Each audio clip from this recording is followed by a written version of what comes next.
సమయంలోని ఏ సంఘంలో ఉంటే మనం ఎత్తబడతాం, అదేవిధంగా ఏ సంఘంలో ఉంటే అంటే ఏ సంఘంలో మనం బాప్తిసం పొందితే పరలోక రాజ్యానికి చేరతాం అనేటటువంటి టాపిక్ మీద సార్ మాట్లాడుతున్నారు. కాబట్టి కొద్ది నిమిషాలు వాక్యాన్ని మనం గమనించుకుంటాం.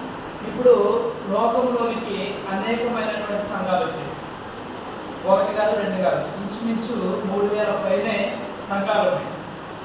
ఒక్కొక్క ఊరికి వచ్చేసి 15-20 సంఘాలు కూడా ఉన్నాయన్నమాట.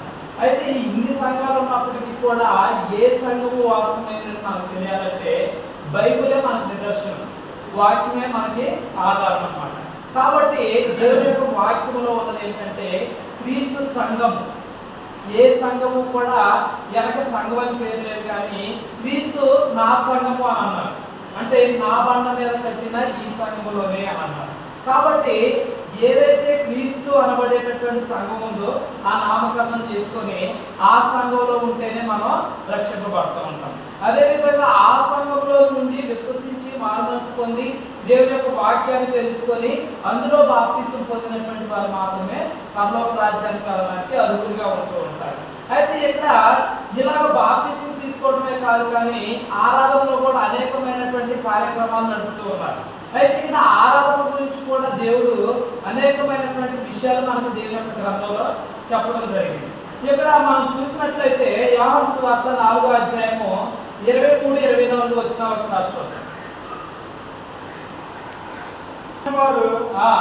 ఆత్మలోను సత్యంలోను తండ్రిని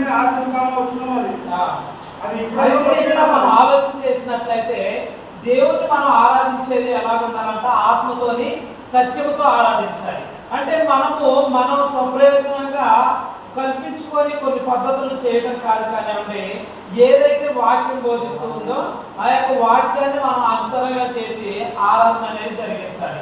అదేవిధంగా మనం చూసినట్లయితే ఇక్కడ మత్తయి సువార్త అంటే కొన్ని చోట్ల అనేక విధాలుగా ప్రభురాత్రి భోజనాలు కూడా ఇస్తూ ఉన్నారు. అంటే కొన్ని చోట్ల నెలకు ఒకసారి అని, 2 నెలలకు ఒకసారి అని, సంవత్సరానికి ఒకసారి అని ఇలా ఇస్తూ ఉన్నారు. అంటే అక్కడ నెలకు ఒకసారి ఇవ్వమని కానీ 2 నెలలకు ఒకసారి ఇవ్వమని కానీ వాక్యం బోధించట్లేదు మనకి. ఇక్కడ మత్తయి సువార్త 26వ అధ్యాయం 26 నుంచి 28 వచ్చిన ఒకసారి చూడండి.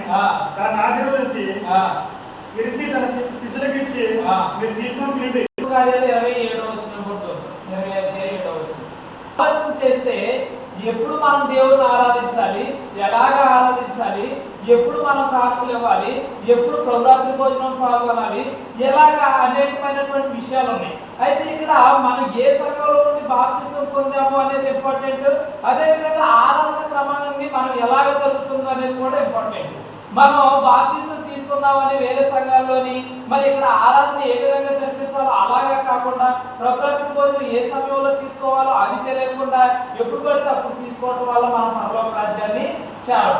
కానీ మనం దేవుని వాక్యాన్ని నమ్మి విశ్వసించి మరి ఏ సంఘంలో అయితే మనం ఉండాలో అంటే క్రీస్తు సంఘంలో ఉండాలని వాక్యం చెప్పింది. కాబట్టి ఆ క్రీస్తు సంఘంలో ఉండి క్రీస్తు సంఘంలో బాప్తిసం పొంది క్రీస్తు సంఘంలో ఉన్నటువంటి అనుచరణ అంటే ఏదైతే ఉందో అది మనం పాటించినట్లయితే పరలోక రాజ్యానికి చేరుతూ ఉంటాం. కాకుండా మన సొంతంగా మనం ఆలోచన చేసి ఆరాధన క్రమాన్ని మార్చేస్తే మనం బాప్తిసం పొందినా కానీ వేరే సంఘంలో ఉన్నా కానీ మనం పరలోక రాజ్యానికి చేరాలన్నమాట.